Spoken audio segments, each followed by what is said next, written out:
నమస్తే అందరికీ.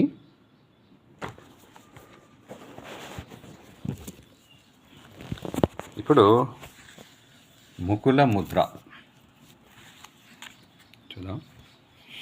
ముకుల అంటే మూసి ఉంచినదని అర్థం. ఈ ముద్రలో 2 చేతులు ఉపయోగించాలి.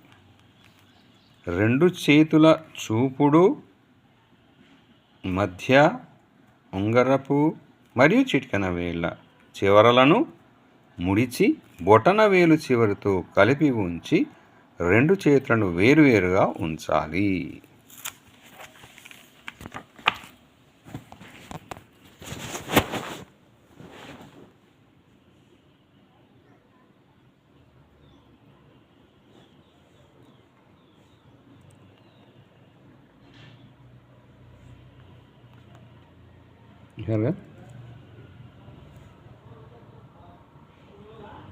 ఈ బొటన వేలికి మిగతా 4 వేలు కూడా కలవాలి,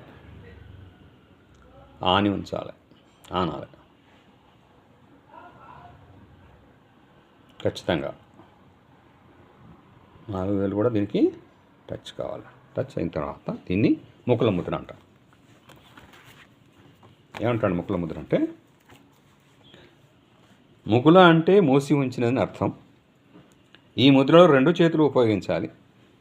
2 చేతుల చూపుడు, మధ్య, ఉంగరపు మరియు చిటికెన వేళ్ల చివరలను ముడిచి బొటన వేలు చివరతో కలిపి ఉంచి 2 చేతులను వేరువేరుగా ఉంచాలి. అలా ముడిచిన చేతులను శారీరక బాధ ఉన్న అవయవం వద్ద కొంతసేపు ఉంచి బాధ నివృత్తి అవుతున్న భావనతో ఉంటే జబ్బులు నయమవుతాయి.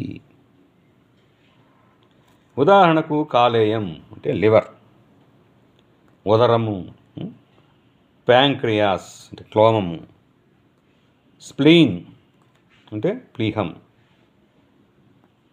గాల్ బ్లాడర్ అంటే పిత్తాశయం లాంటి అవయవాల్లో సమస్యలుంటే ఈ ముద్రను వేసుకుంటే ఉపశమిస్తాయి.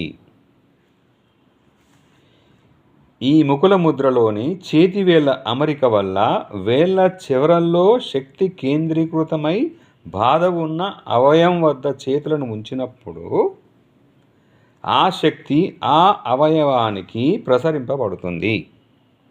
చేతి వేళ్లకు సంబంధించిన 5 తన్మాత్ర తత్వాలు ఒకేసారి సమతుల్యం చెంది శక్తి బాధతో ఉన్న అవయవానికి ప్రసరించి బాధ నివృత్తి కలుగుతుంది. వ్యవధి: ఈ ముద్రను రోజులో 3 సార్లు వేసుకున్నప్పుడల్లా 5 నిమిషాలు వేసుకోవాలి. ఫలితాలు: ఈ ముద్రా సాధన వలన అన్ని రోగాలకు చికిత్స జరుగుతుంది. ఇది ముకుల ముద్ర బాయ్ స్వామి మైత్రేయ గారు. ఓకే, మరి ఈ ముద్రను వేసుకుందాం, దీనివల్ల ఫలితాలను పొందుదాం. All the best. మీ Jayaprakash, yoga instructor. Thank you viewers, thank you subscribers, thank you one and all. నమస్తే.